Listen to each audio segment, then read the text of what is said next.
Hey y'all, I'm Kay. And I'm Kira. And we're going to show y'all the equipment and the materials we use when starting seeds indoors because it's almost go time. All right, now we're not going to tell you all these materials so as to say that you just need to have them, because sure enough, you definitely do not. You use every single item that we're going to show you all in this video, and we just want to share some information about each item with you all so that you know the different options that are available to you for your choosing based on your wants, needs, and what's the most convenient for you to start your seeds indoors. So without further ado, let's get into it. When it comes to starting most seeds, one of the most important items you need is light. If you have a window, typically a south-facing window, getting plenty of sunlight, you can simply put your seeds or your seedlings in that windowsill so that it has lots of natural light throughout the day. But if you're like us, who gets no light, who gets a lack of light, or you simply want some supplemental light for your seeds or seedlings, here are a few grow light setups that may be great options for you.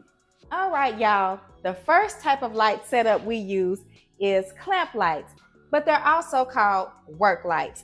And they have a socket in the middle that accommodates different types of light bulbs. They also have a reflective surface, which is efficient at improving the amount of light that's emitted back onto our little plant babies. So with this setup, we like to use light bulbs that have 2,610 lumens and then 5,000 kelvins. Let's talk about one of the most important aspects of growing seeds indoors, lights. When looking at lighting facts on packaging, there are two areas to pay attention to, lumens and light appearance. Brightness is measured in lumens. The brighter the source of your light, the more lumens it produces. Simply put, lumens equals brightness, which gives us a good idea of how much light is hitting the plants. For starting seeds, it's recommended to have 4,000 to 6,000 lumens per square foot. But if your lights are 2,000 to 3,000 lumens, don't worry.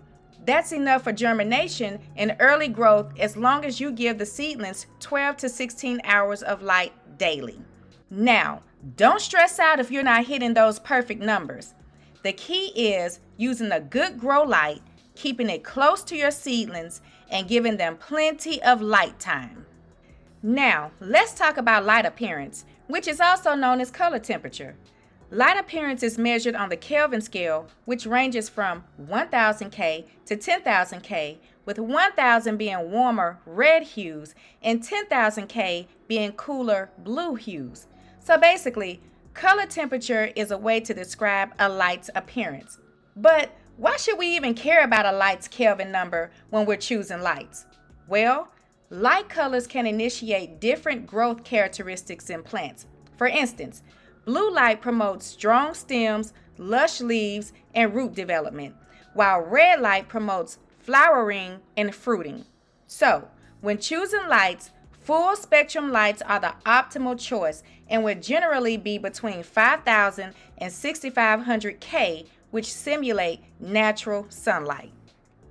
Now we got these lights at Lowe's, but you can also get them at Walmart or Amazon or any other big box store. We used this setup a lot when we first started gardening on a small scale. And now we mainly use them out of convenience when we really don't have a lot of seeds to sow indoors. Now, the way that we use them is we clamp the lights to our kitchen cabinets a couple of different ways. So we use the bottom portion of the cabinet in conjunction with books underneath our trays to give the trays some height, because what we want is to have our seedlings that just recently emerged about 2 to 3 inches from the light, so that when they come up, they're not reaching for the light and becoming leggy, which is something that we don't want. Now, as the plants or the seedlings grow up, what we do is we remove the light, or the books or the boxes from underneath the tray, and then we move the light up on the door of the cabinet. And what this does is give our plants or the seedlings more room. So they're still receiving light, but they're not so close that the leaves are getting burned. So if you are looking for a setup, you want to, for whatever reason, grow indoors, and you're looking for something that's cost effective, something that's easy, this is a really good setup. Or y'all may just be like us, where you don't have a sunny south facing window, or any window for that matter, that provides you a lot of direct sunlight, and you want a simple, cost-effective, and convenient way to sow seeds indoors. This is for you. These lights are also clamp lights. We purchased these from Amazon, and they're 4-head lights. As you can see, they are adjustable, which we really love. You can move them down closer to the plants. You can move them up as the plants grow. You can move them wide or closer together. Really a great option. We also love the fact that they have a timer, 3, 6, or 9 hours. So when Kira and I have to go to school or work, or maybe we just want to run an errand, these will turn off automatically. They also have dimmable lights. So it's a switch that allows the lights to dim, which is absolutely great. Now, when we ordered these lights, we thought that we were getting 2 full spectrum white lights, but what we got was 1 full spectrum white light and 1 full spectrum red and blue light, which is not an entirely bad thing, because blue lights help with healthy stems and leaves, and then the red lights help with flowering and fruit production. So if you're looking for a great setup that's easy and convenient, this is perfect, because it has been easy and convenient for us and has allowed us to grow from seed plants like celery, strawberries, and marigolds, just to name a few. Now, this is a tabletop setup, and the box says that this is great for beginners. Now, y'all know sometimes these product boxes just be saying stuff, but Kira and I do approve this message. Now, the difference between this setup and the previous setups is that it's not adjustable by height or by width. So what we do is get a little creative, just like we did on the first setup, and we use books or boxes or something like that to bring the height up closer to the light when the seedlings are just really small. So that's the only difference, is it just doesn't give a lot of room for, or no room for, adjustment in width or height, but it's still really a good setup. That it's convenient, it's easy, it was great for us as beginners, and it's still great now. Now this light setup is our baby. This light setup allows Kira and I to grow a whole lot of seeds indoors, y'all. So what we have here is a 5-tier shelf system that's 4 feet wide. And this allows us to put 2 10 by 20 trays on each one of these shelves. And it also allows us room for solo cups and other containers that we grow on. And what we do is we put 2 4 feet hanging shop lights that we got from Harbor Freight on each one of these shelves. Now, the chains that we have here that's held up by S-hooks allows us to lower and raise these lights according to our plant's growth. So we lower and then we raise. And so it's been really, really great. We've grown a lot. Our plants love it. And I'm gonna tell y'all what, y'all, go ahead and put on your sunglasses, because these lights are 5,000 lumens and they are bright. They simulate daylight, and our plants love them. Now, as an alternative, if you don't have a lot of space in your home, or maybe you just don't want to grow a lot of seeds, but you still want to use some type of wire shelving system, this may be the perfect option for you. This is a 5-tier, 2-foot wide shelving system that allows you to put 1 10 by 20 tray on each of these shelves. Now, we use a couple different lights for this. We use one that spans 2 feet across, which is a perfect fit. But in the past, we've also used these clamp work lights as well. Both of these lighting systems have grown our plants beautifully. Now, not only have we grown food on this shelf, this has worked double duty because we've hardened our plants on it as well. I guess it's my turn now, y'all, and I'll put my hair up for this one, all right? So we are going to be talking about the materials that we use when we are sowing our seeds indoors, and I'll also name some simple, effective, and inexpensive alternatives that can be used. Now, we are going to start with one of the more important items on the list, which are containers. We have an array of containers on this table, all of which serve a different purpose for us. These two right here, we use to sow our seeds. This is a 3-inch biodegradable pot that we have sown some tomatoes, we've sown some leafy greens like mustard greens in these, and they work all right. There are some downsides to this in our experience to where we don't really use these containers as much anymore. We found that they tend to dry out our seed starting mix pretty quickly. And then when we are transplanting our seedlings outside, we found some roots stuck to the side that are hard to get off without breaking the roots. And then also, it doesn't seem to degrade as fast as we believe is ideal to prevent the roots from getting bound. And when your roots are bound, that can stunt the growth of the plant. So for that reason, we don't really use these pots anymore. However, they are fairly decent if you can prevent some of those things from occurring. Instead of using these pots, we like to use these plastic 6-cell seed starting trays. We've reused them for years now, and they are still good to be used for the future.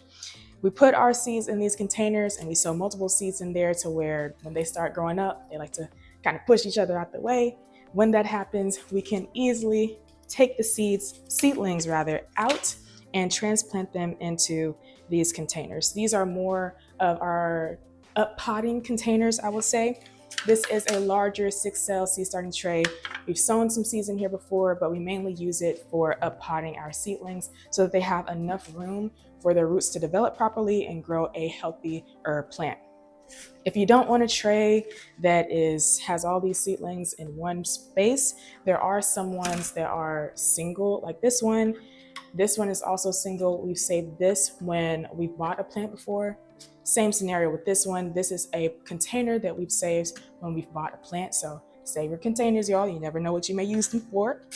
And this is a smaller pot as well that we have up-potted our seedlings into. Now, if you don't want to use any of these containers on these tables, you don't want to purchase any of these items, there are some great alternatives that you can use that you probably already have in your home, such as a solo cup. We use these primarily to up-pot our peppers and tomatoes before we transplant them outside, and they work great. You can use a foam cup. You can use a to-go plate. This is a good one.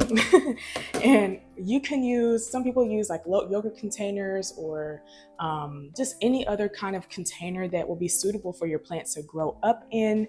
And you want to make sure that it's able to have, you can put some holes at the bottom of it to allow excess water to drain away. Speaking of drainage, we have these trays here that my mom mentioned earlier in the video. They're not a necessity, but we love to have them because we can put multiple seed starting trays in here and transplant them at the same time. Another benefit of having this tray is that it can contain the mess. So when you have excess moisture or water from when you are watering your plants, it can just seep out into the tray. The seed starting mix that comes out from the holes at the bottom of your trays seeps out, dribbles, falls into this tray, and the mess is just in here. It limits the mess that you have in your home. Now, you do want to be mindful of the tray that you buy if you do buy these trays, because some of them have holes at the bottom, like this one. We have other trays that don't have holes in them, and with those trays, we like to water our seedlings from the bottom to help the roots absorb as much moisture as necessary. If you don't want to buy these containers, what you can do is mosey on down to the Family Dollar, Dollar General, Dollar Store, and get you some aluminum foil pans. Put your seed starting trays in here and they work just as well. Here are one of those items that you don't need to have in order to start your seeds indoors, but we just love to have because it makes the process a whole lot easier and a whole lot quicker, and that is a heat mat. Now, what the heat mat does is it acts like a catalyst, which speeds up the rate at which your seeds germinate. So we have two types of sizes here. This is a 10 by 20.75 inch heat mat, and then we got this big boy right here. This one can fit along the whole length of our shelf in our shelf light system that my mom spoke about previously in the video. Now, when we use these heat mats, we also use what's called a heat dome, which insulates the humidity over our seeds. Here's a long one that goes over those trays. And then we also have these. This we got from Amazon. This has a container that also has a heat dome that comes along with it. The good thing about this one is that it has holes at the top, and you can close the holes and open the holes whenever you want to, and it ventilates your seeds. Now, we've used these before. We don't really use them like that because what we do use is saran wrap. Now, when you go and get to the your aluminum foil trays from the dollar store, what you can do is mosey on down the aisle, keep going until you see the saran wrap or this cling wrap, and put it over your trays, and that works just as well at insulating that heat and that humidity over your seeds.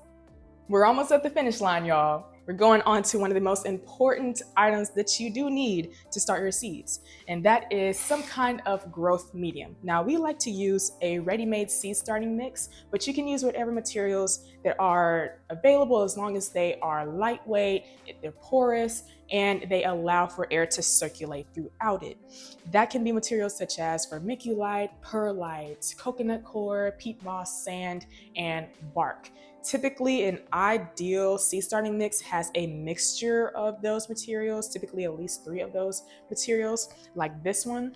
This seed starting mix that we use contains peat moss, coconut coir, and vermiculite. Now, the peat moss is said to be there for nutrient balance and also for moisture retention. Coconut coir is there for drainage, and then the vermiculite is great for moisture retention as well. And we do like this using this seed starting mix. When we are putting our seed starting mix into our trays, we put them into a container like this one. It's like a large Tupperware container that we've never used. So we put the seed starting mix in here, and we put our water in it and we don't use this one, but you can use a spoon if that is in your home and you don't want to buy something like this, which is what we use. Is a trowel, and we mix it all up in this container. Another thing you can use is an aluminum foil pan to put your seed starting mix in. This time, we're going to use this aluminum foil pan as suggested by one of our viewers, and you will see that in one of our videos when we start sowing our seeds very soon. We're down to our last items, y'all. Now, how in the world can you possibly sow seeds indoors without your seeds? This is pretty self-explanatory. Just make sure that you're primarily growing plants that you and your family will eat on a regular basis.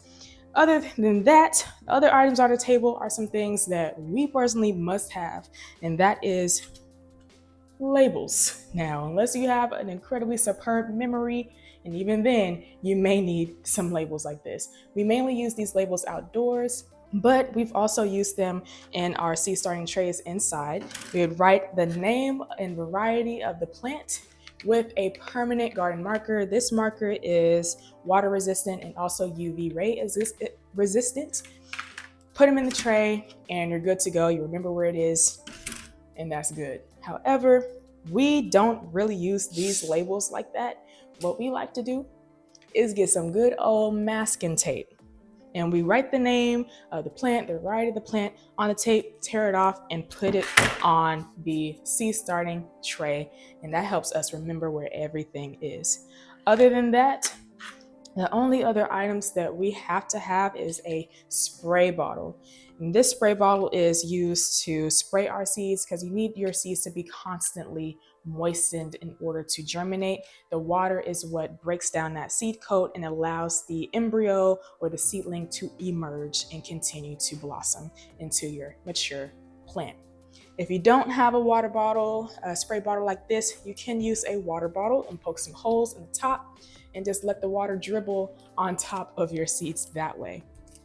Last thing that we have is a fan. We also have a ceiling fan, or if you can just walk past your plants every now and then throughout the day, that maybe work well too. But a fan is there to help get some airflow around your seeds, around your seedlings. When your seeds have blossomed into seedlings, it needs some kind of movement so that the stems can become stronger. And the air is great around your seeds so that the growth medium does not start to mold and your seeds start to rot as well. Now, those are all of the materials that we use or have used to start our seeds indoors. And y'all, I really hope this gave y'all lots of great options to choose from when you are starting your seed sowing process. We hope this information was helpful for you all and gave you plenty of options to choose from when you're starting your seeds indoors. And don't forget to like, comment, and subscribe. And remember, y'all, plants to live. See y'all. See ya.